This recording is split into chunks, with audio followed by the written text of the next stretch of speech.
Distinguished guests, ladies and gentlemen, I am Wonsoon, Mayor of Seoul and President of ICLEI. Thank you so much for convening such timely and highly important events in Vatican, as well as inviting and giving me the opportunity to join you via this video message.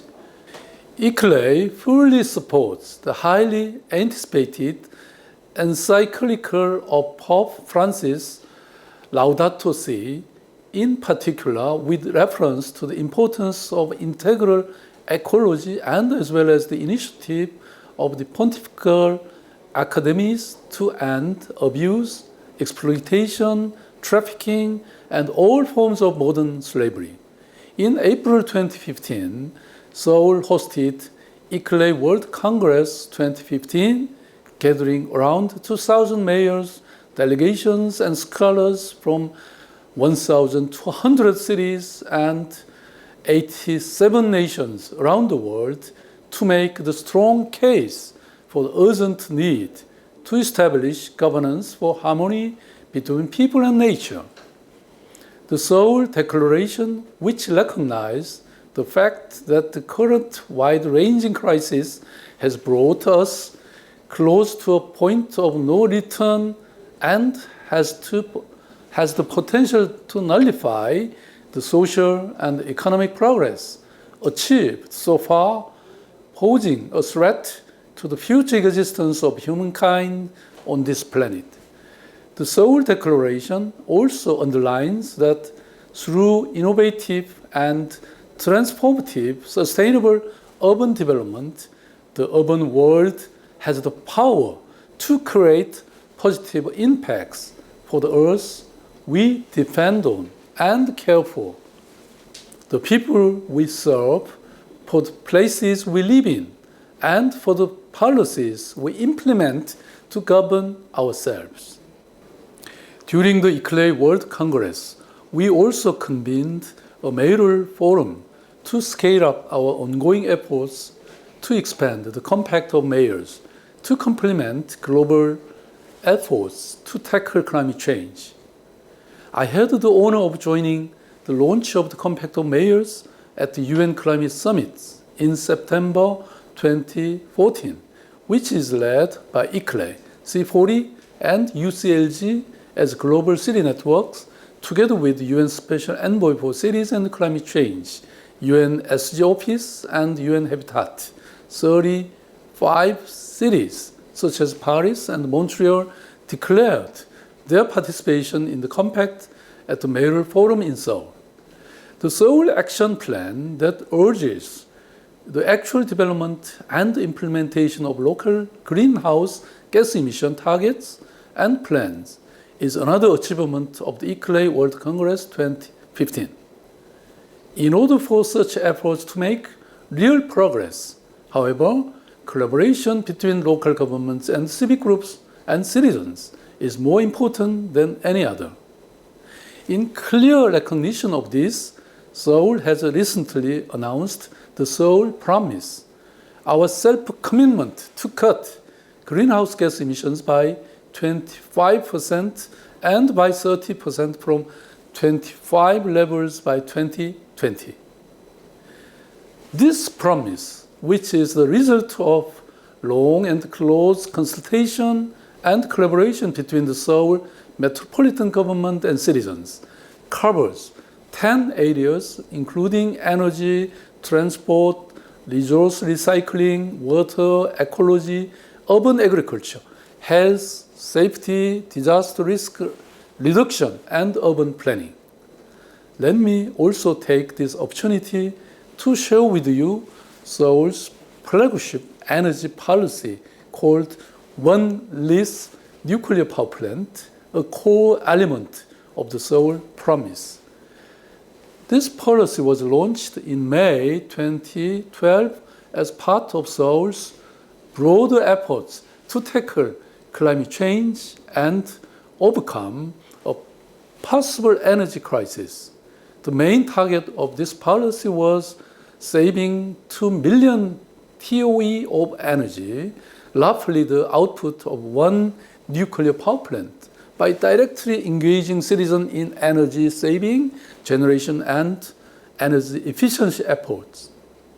With active civic participation in this implementation of the plan, Seoul exceeded the target by saving 2.4 million TOE in June 2014, 6 months ahead of time. In pursuing the one-list nuclear power plant, citizens have entrenched energy-saving cultures in their daily lives. About 1.7 million people, roughly 40 of our Seoul's total households, are joining the eco-mileage program, which incentivizes the energy-saving behaviors.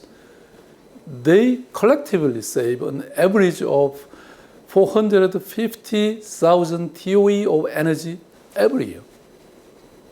The second phase of the one-list nuclear power plant, which was launched in August 2014, is more value-oriented than the first phase. The first value we pursue is energy independence.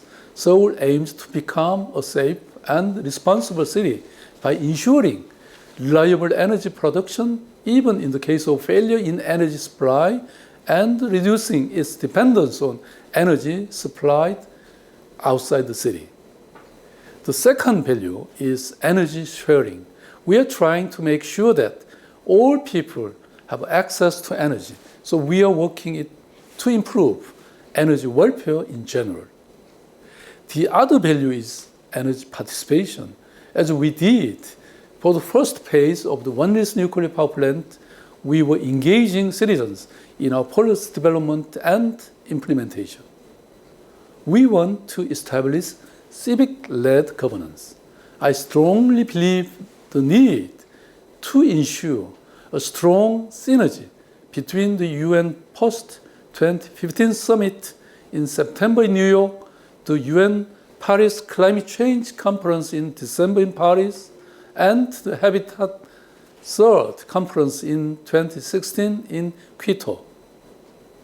As Mayor of Seoul and President of ICLEI, together with mayors of hosts all of these conferences and partners in the local government's climate roadmap, urban SDG campaign, and global task force, I am striving to compile all the progress made by local governments, civic groups, and citizens, and showcase them globally in all these processes. In concrete terms, below are our key expectations in each of these. The post-2015 development agendas should address urgency of ecological crisis, realities of the urban world, and acknowledge the leadership of ambitious local governments in order to inspire all partners for the efforts in leaving no one behind.